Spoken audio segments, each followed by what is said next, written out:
여러분, 킹콩 한 마리와 킹콩이요.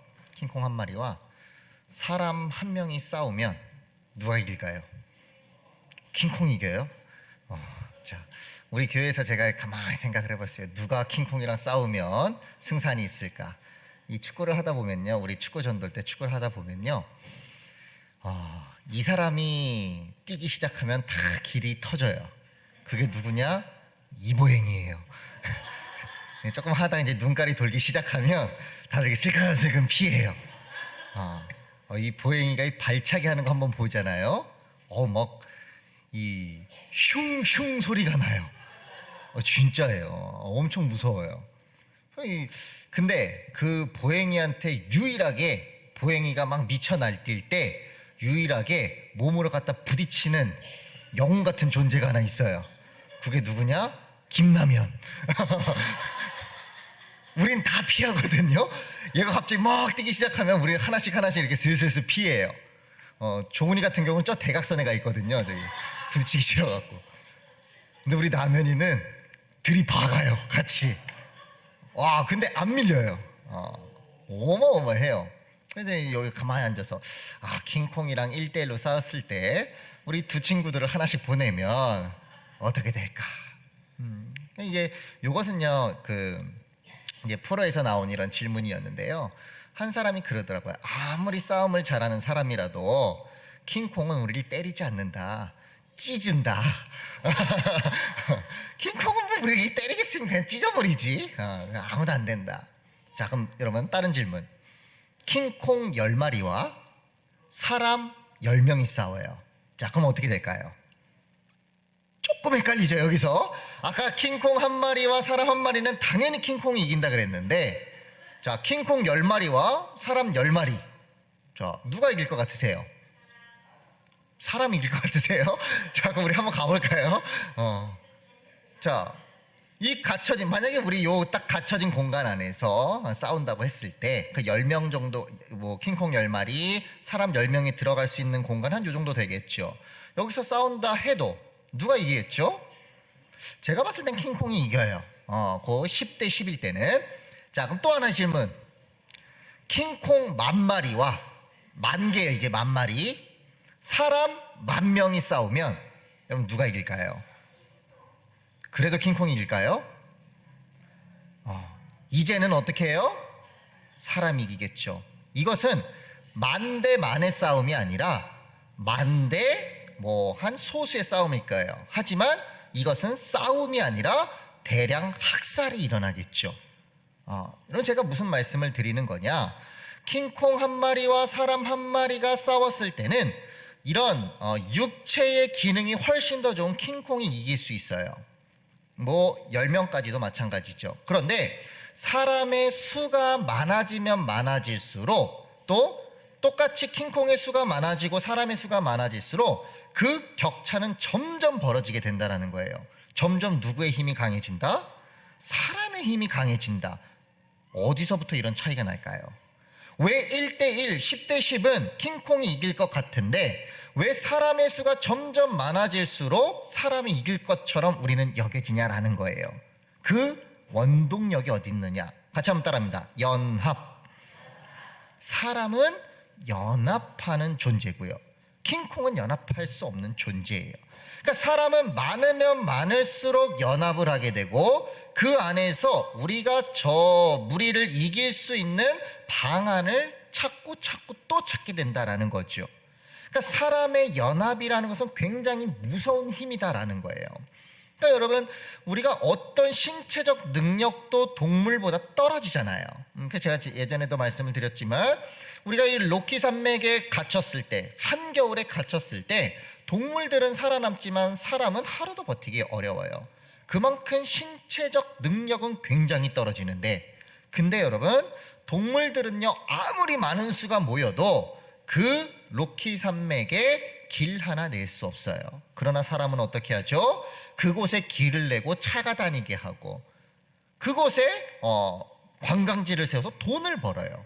요게 바로 사람의 연합의 힘이다라는 거죠.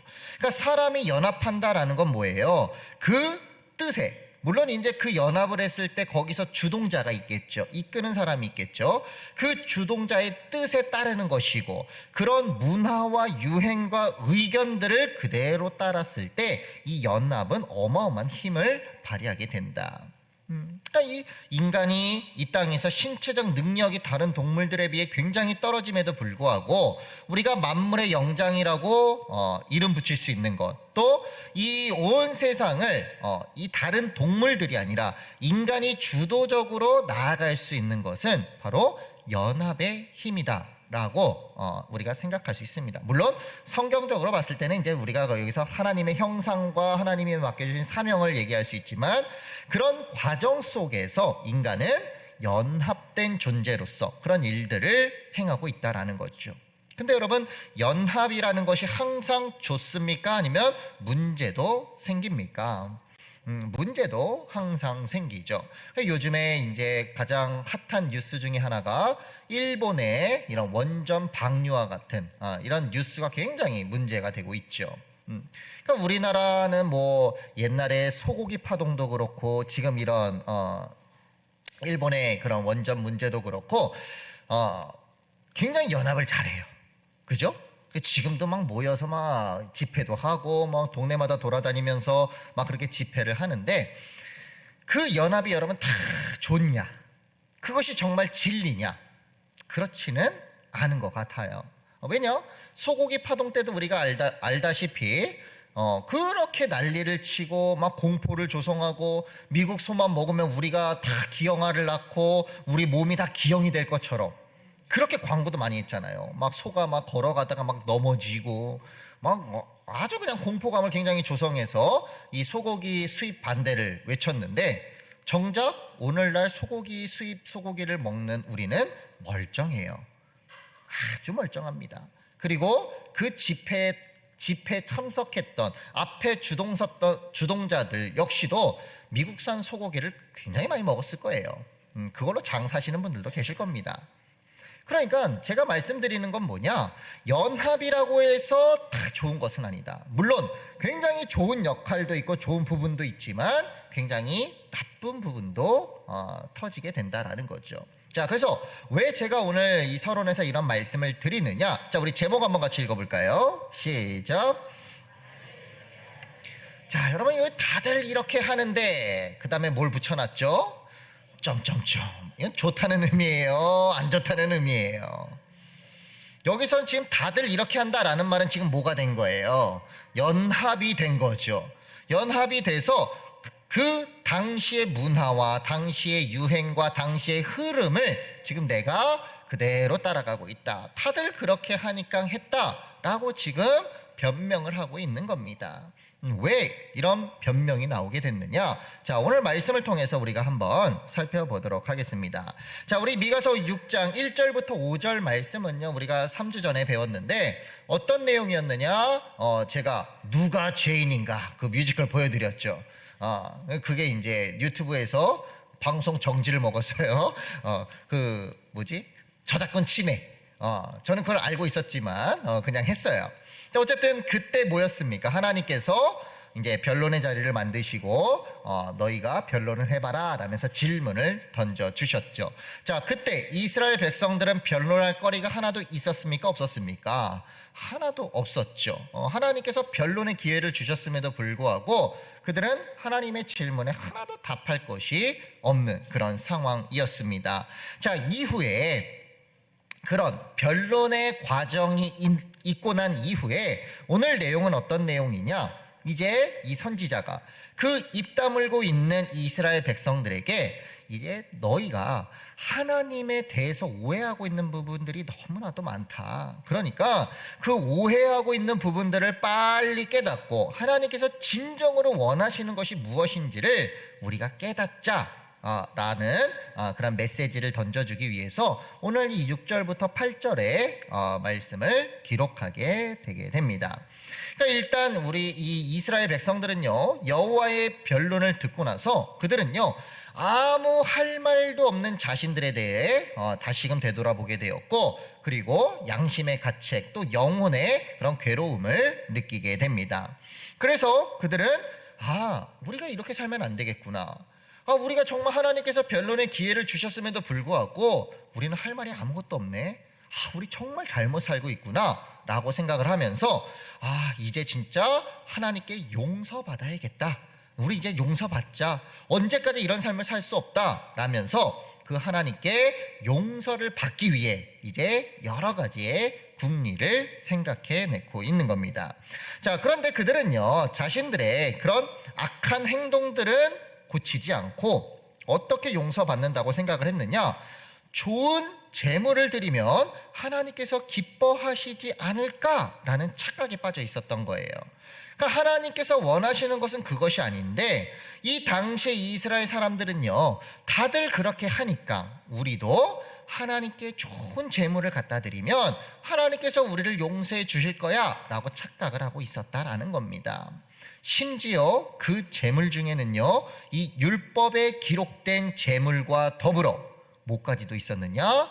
자기의 자식까지도 드리는 그런 인신 제사까지도 서슴지 않는 그런 모습을 보인 거예요. 왜? 나에게 가장 소중한 것은 나의 자식인 것이고 그 자식을 제물로 드렸을 때 하나님은 가장 좋은 제물이라고 받아주시고 날 용서해 주실 거야 라고 착각을 했다라는 겁니다.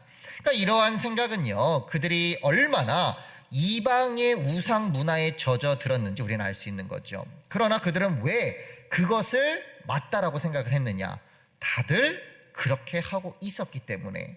그것은 이방의 문제뿐만 아니라 이방 우상 문화에 영향을 받은 이스라엘이 역사적으로 그런 일들을 계속적으로 해왔기 때문에 그들은 온전히 하나님께서 원하시는 것이 무엇인지 분별할 수 없었다라는 겁니다. 그래서 오늘 이 미가 선지자는요, 그 이스라엘 백성들, 하나님께서 진짜 원하시는 것이 무엇인지를 조목조목 제시하면서 우리가 온전한 모습으로 하나님 앞에 나아가고 또 올바른 회개의 모습을 갖춰서 하나님께 용서받자라고 오늘 이야기해주고 있는 겁니다. 자, 그럼 어떤 내용인지 우리가 본문을 한번 하나씩 살펴보면서 우리가 한번 말씀을 깨달아 보도록 하겠습니다.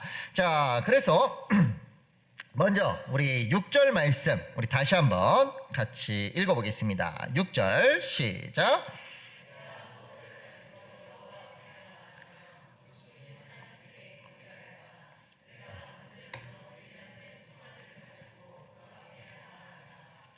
자, 여러분 지금 이들은요 이렇게 얘기를 하는 거죠. 야, 내가 무엇을 가지고 여호와 앞에 나가야지 또 무엇을 가지고 여호와께 드렸을 때 내가 용서받을 수 있겠느냐 이렇게 물어본 다음에 율법에 보니까 이 내가 번제물로 1년 된 송아지를 가지고 그 앞에 나아가면 하나님께서 받아주시더라 라고 지금 이야기를 하고 있는 겁니다. 그러니까 여기서 이들이 말하는 것은 이 삶의 변화가 아니라 단순히 그냥 제물만, 좋은 제물, 이 율법에 기록된 제물만 형식을 갖춰서 가져가면 하나님께서 용서해 주실 거야 라고 생각을 했다라는 거죠. 자, 그런데 여기서 굉장히 중요한 말이 있어요. 무슨 말이냐? 같이 한번 따라합니다. 경배할까? 여러분, 우리가 하나님께 경배하는 것은 어떤 마음을 가지고 경배하는 겁니까? 하나님께 경배하고 하나님께 영광 돌리는 것은요, 우리가 기쁨과 감사로 자발적인 마음으로 하는 거예요. 자, 그런데 여기서 쓰인 경배할까라는 말은요, 어떤 의미냐? 비굴하다 또는 굴복하다라는 그런 뜻이에요. 여러분, 무슨 말이에요? 이들이 지금 말하는 게 여호와 앞에, 그러니까 내가 무엇을 가지고 여호와 앞에 나아가며 높으신 하나님께 경배할까라는 말은 내가 정말 나의 죄를 회개하고 나의 자발적인 마음으로 하나님께서 베풀어 주신 은혜에 감사하고 감격함으로 나아가 하나님께 경배하자라는 의미가 아니라 나 혹시나 저주받으면 어떡하지? 나 혹시나 이 죄 때문에 용서함 받지 못하면 어떡하지? 라는 그런 마음을 가지고 이런 자발적 경배가 아니라 두려움에 굴복해서 나아가는 그런 예배 자리로 나아가는 그런 모습이었다라는 거예요. 그러니까 여러분, 우리가 이 예배라는 것은 하나님과 함께하고 하나님과의 인격적 관계에서 하나님과의 교제를 누리는 것인데, 이들은 뭐냐? 바로 하나님께서 경고하신 그 형벌이 두려워서, 또는 그냥 종교적 의무감으로 의해 마지못해 아주 비굴하게, 아주 이 굴욕적으로 예배를, 제사를 드리려고 했다라는 거예요. 그러니까 이들은 지금 진실된 마음보다는 그냥 형식만 갖춰서, 구색만 갖춰서 제사를 드리면 하나님께서 용서해 주실 거야 라고 착각하고 있었다라는 거죠. 그러니까 여러분, 오늘날 우리의 모습 속에도 이런 모습들이 굉장히 많이 있다라는 거예요. 특별히 이 코로나로 인해서 많은 분들이요, 이 코로나 시대, 이제 시대가 변화되니까 다들 그렇게 하니까 인터넷으로 예배해도 상관없지 않냐? 하나님께서 예배하는 장소가 중요하다고 말씀 안 하시지 않았냐? 네가 드리는 곳이 그것이 예배의 장소고, 네 마음과 중심으로 드리는 곳이 예배 장소라고 했으니까 나는 집에서 인터넷으로 드린다. 여러분, 이게 지금 사람들의 모습이에요. 지금 보통의 성도들의 모습입니다.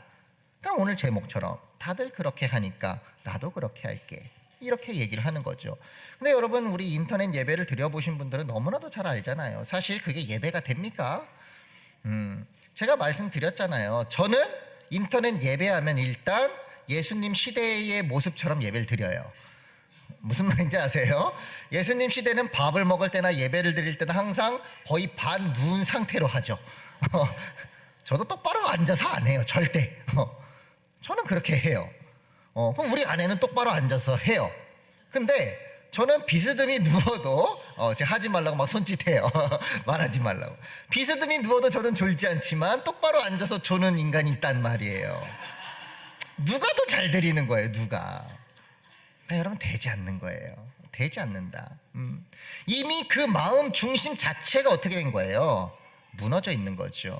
물론 정말 어쩔 수 없는 상황에서 우리가 인터넷으로 예배드리는 것은 우리 마음과 우리 중심이 다했을 때 하나님께서 기뻐 받아주십니다. 그러나 제가 말씀드리죠, 못하는 게 아니라 안 하는 상태에서 우리가 내 편의를 위해서, 내 만족을 위해서 집에서 드린다, 그것은요 이미 마음이 하나님께 예배를 드리고자 하는 마음이 아니라는 거예요. 그냥 종교적 의식 때문에, 그냥 하나님께 예배를 드리지 않으면 뭔가 찝찝하기 때문에 예배를 보는 거죠. 드리는 게 아니라. 그런 모습이 바로 지금 시대의 모습과 같다라는 겁니다. 자, 그리고 또 이들은 이렇게 이야기를 합니다. 우리가 1년 된 송아지를 가지고 가면 하나님께서 기뻐하실까라고 하면서 거기서 조금 더 발전을 시켜요. 자, 7절 같이 한번 읽어봅니다. 시작.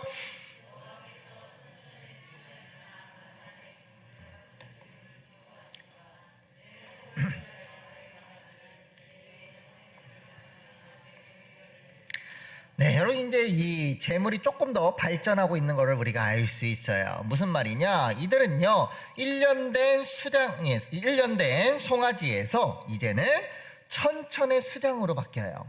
성경에 특별히 구약에는요, 천천만만이라는 표현이 많이 사용되거든요. 이것은 이 당시의 숫자적 개념에서 정말 무수한 수를 의미했어요. 그러니까 오늘날 우리가 지금 시대 사람들은요, 10,000원 하면 그렇게 크지 않죠, 사실. 10만 원 해도 그냥 그렇게 크지 않아요. 또 기업인들은 100억 이거 그렇게 크게 생각 안 해요. 왜냐면 요즘에 유튜버들도요, 1년에 몇십억 몇백억 버는 유튜버들도 있어요. 그러니까 그게 그렇게 큰 금액이라고 생각하지 않습니다. 물론 우리는 굉장히 큰 금액이지만, 그러니까 이 각 시대마다 돈을 바라보는 단위가 다르단 말이에요. 이 숫자를 바라보는 단위가. 그러니까 이 당시에 천천과 만만이라는 것은 정말 무수히 많은 그런 개념의 숫자적 개념이었다라는 겁니다. 그러니까 이들은 이렇게 말을 하죠. 우리가 천천의 수량이나 만물의 강물 같은 기름을 가지고 가면 하나님께서 기뻐하실까라고 말하고 있어요. 그러니까 단순히 그냥 하나의 재물이 아니라 정말 수많은 재물들을 많이 가져가면 하나님께서 우리를 용서해 주실 거야 라고 생각을 하고 있고요. 또 만만의 강물 같은 기름. 그럼 이 기름은 뭐예요? 여기서 말하는 기름은 제사를 드리기 전에 이 제물에게 발랐던 기름, 또는 소제를 드릴 때 함께 섞어서 드렸던 기름, 또는 이 제사장을 임직할 때 드렸던 기름 등 이 제사와 기름은요 굉장히 밀접한 관계를 갖고 있었어요. 그러니까 그것을 지금 뭐라고 표현해요? 만만의 강물같이. 그냥 이제 주유소 하나를 가지고 간다는 거죠. 그냥 그 말이에요. 주유소 하나를 가져간다는 거예요. 그러니까 그렇게 많은 제물과 많은 기름을 가지고 하나님께 드리면 하나님께서 기뻐 받아주실 거야 라고 그들은 생각했다라는 거죠. 자, 그리고 여기서 더 나아갑니다. 여기서까지 끊었으면 그래도 다행인데 여기서 한 단계 더 나아가죠. 뭐라고 얘기하냐? 내 허물을 위하여 내 맏아들을 내 영혼의 죄로 말미암아 내 몸에 열매를 드리면 하나님께서 기뻐하실까라고 얘기를 해요. 이게 무슨 말이에요? 내 허물을 위하여 내 죄 때문에 누굴 드려요? 내 맏아들을 드린다. 그러니까 내 맏아들은 가장 소중하고 내 생명의 기력이라고 표현할 정도로 맏아들은 나의 분신과도 같은 존재였죠. 그러니까 내 죄 때문에 내 맏아들을 드리면 하나님께서 기뻐하실 거야. 또 내 영혼의 죄로 말미암아 내 몸의 열매, 이 내 몸의 열매라는 것은 자식들을 이야기합니다. 그 자식들을 드리면 하나님께서 용서하실 거야, 우리를 기뻐해 주실 거야 라고 착각을 하고 있는 거죠. 그냥 여러분, 저는 이 말씀을 준비하면서요, 과연 나는 내 죄 때문에 우리 애들을 드린다고 말할 수 있을까? 아무리 다들 그렇게 한다 해도 저는 그렇게까지는 하고 싶지 않을 것 같아요. 그냥 차라리 내가 죽으면 죽었지 내 죄 때문에 쟤네를 대신 바친다, 저는 사실 상상할 수 없는 일이거든요. 물론 이 당시에 살았으면 저도 그렇게 생각했을 수도 있겠지만 정말 상상할 수 없는 일이에요. 그러나 이들은 왜 이런 생각을 하게 되었어요? 바로 그 당시에 이 몰렉이라는 우상에게 이들은요 그 자식들을 드리는 것이 당연한 관례였거든요. 그러니까 그 영향을 받은 이스라엘도 왜 주변에 보니까 다 그렇게 하던데, 그렇게 하니까 일들이 잘 풀리고 용서받고 축복받던데 라고 생각을 했던 거죠. 그러니까 여호와 하나님께도 우리가 내 죄 때문에 또는 내 이런 허물 때문에 내 자식들을 드리면 하나님께서 용서해 주실 거야 라는 아주 큰 착각에 빠져 있었다라는 겁니다. 자, 그래서 여러분, 이렇게 이 이스라엘 당시 사람들은요 다들 그렇게 한다라는 그런 이유 때문에 거기에 꽉 사로잡혀서 하나님께 드리는 제물도 이방의 우상에게 드리는 제물과 크게 다르지 않다라고 생각을 하고, 그렇게만 하면, 제물만 갖다 바치면 하나님께서 우리를 용서해 주실 거야 라고 그들은 착각하고 있었다라는 거죠. 그러니까 여러분, 이게 얼마나 영적으로 피폐해진 상태인 것인지를 우리는 알 수 있는 거죠. 얼마나 이들이 영적으로 무너져 있는 상태인 것인지를 우리가 알 수 있다. 그럼 여러분, 오늘날은 다릅니까? 오늘날도 마찬가지죠. 우리가 예배 자리에 나오는 것은 정말 하나님과의 관계 때문에 나오는 거예요. 하나님과의 인격적 관계 안에서 하나님께서 오늘 나에게 어떤 말씀을 주실까, 또 나를 어떻게 깨우쳐 주셔서 정말 올바른 길을 행하게 하실까, 정말 내 이런 더럽고 추한 이런 죄악된 모습들을 버리게 하시고 예수 그리스도로 다시 거듭난 삶을 살게 하실까, 그 기대감으로 나오는 겁니다. 그런데 여러분, 우리가 예배 나와서 떡하니 그냥 헌금하고 그냥 예배 시간 드리고 때우고, 이것은요 이 당시의 모습과 다를 것이 전혀 없다라는 거예요. 특별히 앞서 말씀드린 것처럼 이런 예배의 형태 자체를 바꾸면서 합리화시키려고 하는 것, 그런 것들은요 바로 이런 모습과 다르지 않다. 그래서 여러분, 우리가 기억해야 될 것은 무엇이냐, 여러분, 아무런 회개가 없는 제사, 아무런 마음의 중심이 없는 예배, 그것은요 많으면 많을수록 하나님께 가증스럽게 여기고 역겹게 받아들이는 그런 아주 더러운 제물이 된다라는 거예요. 그러니까 우리는 많으면 많을수록 좋다, 하나님도 기뻐하신다 라고 생각하지만 하나님은 전혀 그렇지 않아요.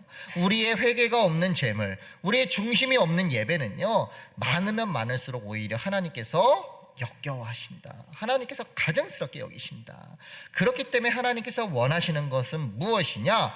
온전한 예배, 진실한 예배를 받으시기를 원하심을 여러분들 믿으시길 바랍니다. 자, 그러면 진짜로 하나님께서 원하시는 것, 이 당시에는요, 이 당시에 이스라엘 사람들은 다들 그렇게 하기 때문에 하나님한테도 이렇게 하면 통할 거야 라고 생각했던 게 틀린 것임을 오늘 미가 선지자는 분명하게 지적하고 있죠. 자, 그러면 하나님께서 원하시는 진실된 모습은 무엇이냐? 자, 우리 8절 같이 한번 읽어봅니다. 시작.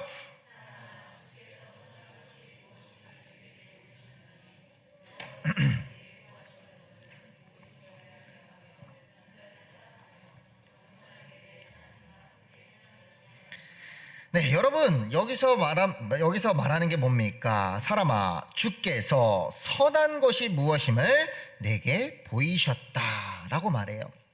하나님께서 원하시는 것은 뭐냐?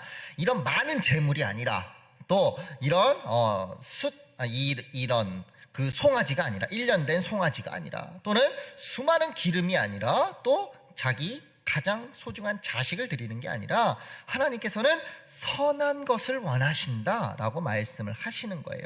자, 그럼 그 선한 것이라는 건 뭐냐? 첫째로 바로 이 선한 것이, 하나님께서 원하시는 선한 것이라는 것은 뭐냐?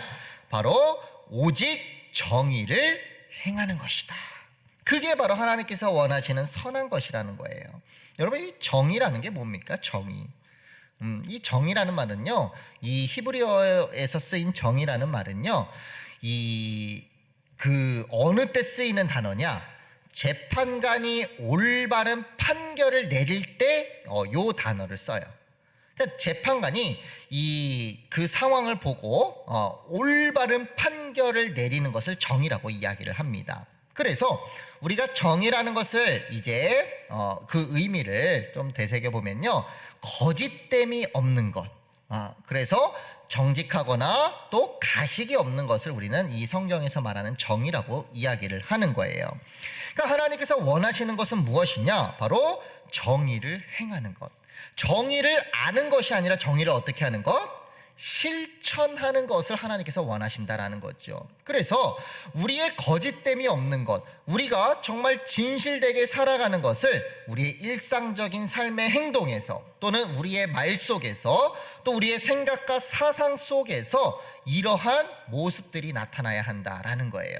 그러니까 이 정의를 행한다라는 것은 정말 거짓되지 않은 것, 또 진실하고 하나님만, 여호와 하나님만 온전히 의지하는 모습이 우리의 일반적인 삶 속에서 나타나야 한다. 그리고 여기에는 또 한 가지의 의미가 있는데, 이것은 뭐냐? 바로 이 땅을 살아가면서 사회적으로 충분한 정의를 보장받지 못하는 사회적인 약자들, 고아나 과부나 이 당시에는 이방인이나 이러한 사회적 약자들을 압제하거나 학대하지 않고 오히려 그들에게 필요한 부분들을 채워주는 것을 이 성경에서는 정의라고 이야기를 하고 있어요. 그러니까 우리는 단순히 그냥 나만 정직하게 살면 돼, 나만 거짓되지 않게 살면 돼 라는 것으로 끝나는 것이 아니라 그 정의를 실천할 수 없는 연약한 자들에게 가서 그들의 필요를 채워주는 것, 그리고 그들을 이끌어서 함께 나아가는 것, 그것이 참된 정의를 행하는 것이다 라고 말하고 있는 겁니다. 그래서 하나님께서 원하시는 것은 바로 이런 정의. 자, 그러면 정의라는 것은 여러분, 우리가 아주 쉽게 정의를 내려보면은 바로 하나님께서 창조하신 원래 인간의 모습, 그래서 하나님과의 관계가 회복되고 다른 사람과의 관계가 회복되고 또 자연과의 관계가 회복돼서 이 땅에서 거짓이 없이 온전히 하나님의 뜻만을 행하며 살아가는 것, 그것이 참된 정의를 행하는 삶임을 믿으시길 바랍니다. 자, 두 번째로 어떤 삶이냐? 선한 것이라는 것은 무엇이냐? 자, 이 두 번째 보면요, 바로 인자를 사랑하는 것이다 라는 거예요. 인자를 사랑하는 것. 자, 여기서 말하는 인자의 근본적인 의미는 무엇이냐? 바로 하나님께서 자기 백성에게 베푸는 언약적 사랑, 이렇게 정의를 내릴 수 있어요. 그러니까 여기서 지금 쓰인 인자라는 말은 하나님께서 자기 백성에게 베푸시는 언약적 사랑이다. 그러니까 여러분, 이 하나님께서 우리 인간과 언약을 맺으실 때 어떤 조건을 보지 않으셨죠. 이스라엘이라는 어떤 조건을 본 것이 아니라 무조건적으로 선택을 하셔서, 아무 조건 없이 선택을 하셔서 하나님은 언약을 맺으셨고, 그 언약을 이루기 위해서 모든 축복을 허락해 주신 것이죠. 그러니까 그 무조건적인 사랑을 바로 인자라고 표현하고 있는 겁니다. 그러니까 여러분, 이런 하나님의 한결같은 사랑으로 말미암아 우리는 이 땅에서 그 사랑을 베푸는 삶을 살아야 한다라는 거예요. 그래서 보면요, 여러분, 매를 맞는 사람은요, 매를 맞고 자란 사람은요, 다른 사람을 때릴 줄 알아요. 그리고 사랑을 받은 사람은요, 사랑을 줄 줄 압니다. 그러니까 우리 아이들이 뭐 이렇게 제 자식들이 이렇게 있고 또 그 아이들이 커가는 모습을 보니까, 이제 뭐 저희 동네 애들도 있고 놀이터에서 노는 애들도 있고, 또 저희 집이 너무 좋아요. 키즈 카페를 만들어줬어요, 무료로. 그래서 거기에 이제 애들이 이제 놀 때 보면요, 어떤 애는 정말 양보도 잘하고 막 친절하기도 하고, 그 어린 나이인데, 그리고 다른 애가 갖고 놀고 있으면 뭐 다가가지 않고 기다리고, 뭐 이런 아이들이 있어요. 근데 어떤 애는 그냥 와서 막 뺏고 막 때리고 막 이런 애들도 있어요. 그러니까 그런 걸 보면서 저런 애는 저런 애랑은 친해지지 않았으면 좋겠다라고 생각을 해요. 자, 근데 보면요, 그렇게 조금 폭력적인 애들, 그리고 뭐 이렇게 그런 질서를 지키지 않는 애들을 보면요, 꼭 엄마들이 끌고 가서 때려요. 진짜 그래요. 엉덩이를 때리던가 이렇게 하더라고요. 그러니까 그런 모습을 보면서 맞아본 사람만 때릴 수 있구나. 이런 것처럼 사랑을 받은 사람만 사랑을 베풀 수 있는 거죠. 이게 무슨 말입니까? 우리가 이 땅에서 인자를 베푼다라는 것은 하나님의 사랑을 먼저 받고 그 받은 사랑을 다른 이들에게 나눠주는 거예요. 내가 억지로 누군가를 사랑하려고 하는 것이 아니라 하나님께서 나를 사랑해 주신 것을 다른 이에게 베푸는 것이다. 그러니까 하나님께서 우리에게 베풀어 주신 사랑은 너무나도 놀랍죠. 자기 목숨을 바쳐주셨는데, 우리 하나 때문에, 정말 우리 때문에 바칠 수 있는 목숨의 가치가 아닌데 하나님께서는 그 목숨을 바쳐주신 거예요. 얼마나 큰 사랑입니까? 그러기에 이제 우리는 그 사랑을 받은 자로서 다른 이들에게 사랑을 실천할 수 있다라는 것을 오늘 말씀을 통해서 깨닫게 되는 겁니다. 그래서 우리는요, 이러한 사랑의 모습을 다른 사람들과의 관계에서 그것을 실행하고 그것을 이루어내는 것, 그것은 하나님께서 참된 선한 것이다 라고 말씀하신다라는 거예요. 그러니까 너희가 나에게 용서받는 것은 많은 재물을 갖고 오는 것이 아니라 너희가 이 땅에서 정의를 행하고 또 이 사랑을 베푸는 것, 그것이 바로 나에게 온전한 제사를 드리는 것이고, 그것이 바로 내가 너희를 기뻐받아 용서해 줄 수 있는 길이다라고 분명하게 말씀하고 있는 겁니다. 자, 그럼 마지막으로 세 번째는 무엇이냐? 바로 겸손하게 내 하나님과 함께 행하는 것이다. 이것이 바로 선한 것이라는 거예요. 이것이 바로 하나님께서 가장 원하시는 거라는 거예요. 그러니까 앞에 정의를 행하고 인자를 행할 수 있는 것은 어떻게 가능하냐? 바로 겸손하게 하나님과 함께 행할 때 가능하다라는 겁니다. 그러니까 여러분, 겸손하다라는 말은 무슨 말이에요? 하나님, 내가 할 수 있는 건 아무것도 없어요. 하나님, 내가 아무리 노력해도 나는 정의를 행할 수 없고 사랑을 행할 수 없어요. 그렇기 때문에 하나님 나와 함께 해주시고, 그 하나님의 정의가, 그 하나님의 사랑이 나를 통해서 다른 이들에게 전달되어지는 그런 통로로 사용해 주세요. 이게 참 겸손의 모습이라는 거예요.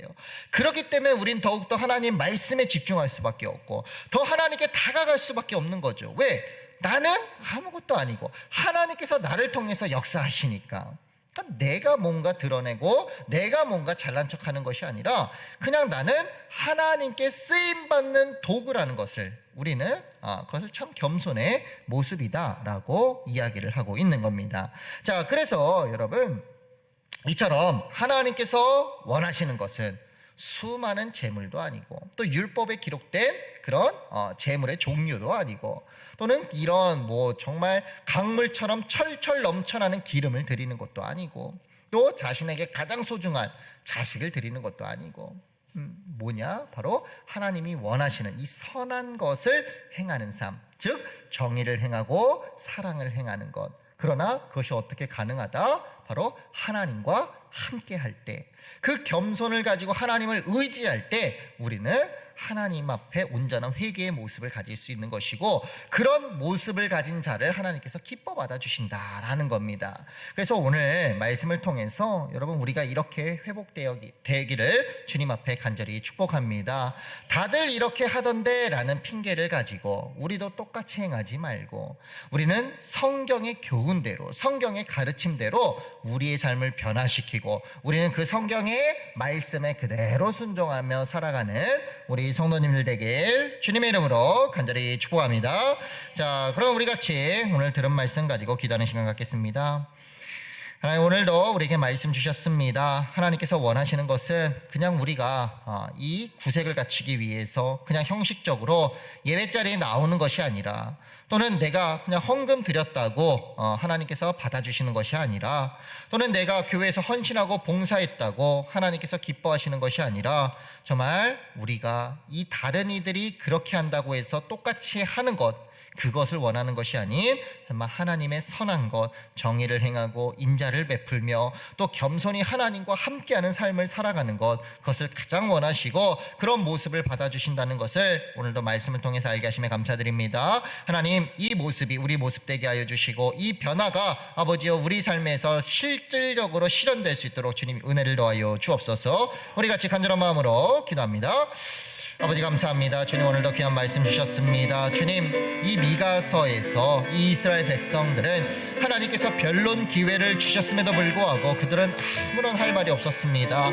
그래서 생각해낸 것이, 우리가 이렇게 살면 안 되겠구나, 이제 우리도 변화되어야겠구나, 우리도 회개해야 되겠구나, 이렇게 마음 먹은 것까지는 좋지만 그들은 그 방법이 너무나도 잘못되었습니다. 그 방법을 이방 우상들을 섬기는 자들의 모습을 그대로 답습을 했고, 또 그런 잘못된 모습을, 그런 모습의 조상들의 모습을 그대로 따라 아버지, 그들 역시 하나님께서 받아주시지 않는 모습으로, 또 중심으로 재물만 드리면 된다, 많은 재물만 드리면 된다, 좋은 재물만 드리면 된다, 또 가장 소중한 재물만 드리면 된다 라고 착각을 하고 있었습니다.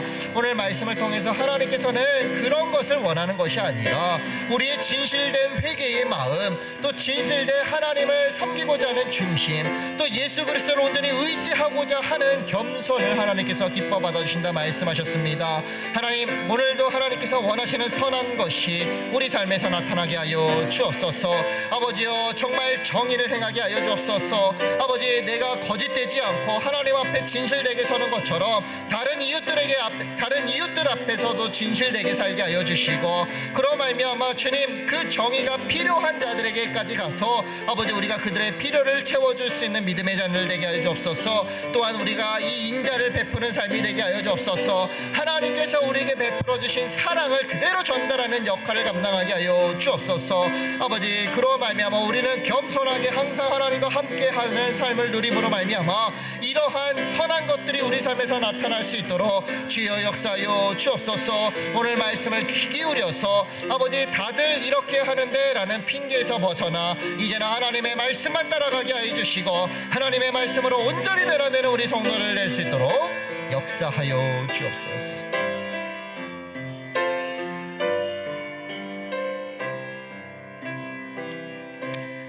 아버지, 감사합니다. 오늘도 귀한 말씀 주셨습니다. 말씀의 은혜가 더욱더 풍성히 넘쳐나게 하여 주옵시고, 또 이 시간을 통해서 하나님께서 기뻐하시는, 또 하나님께서 요구하시는 온전한 삶으로 변화되는 우리 모든 성도들 될 수 있도록 복의 복을 더하여 주옵소서. 예수님의 이름으로 기도합니다. 아멘.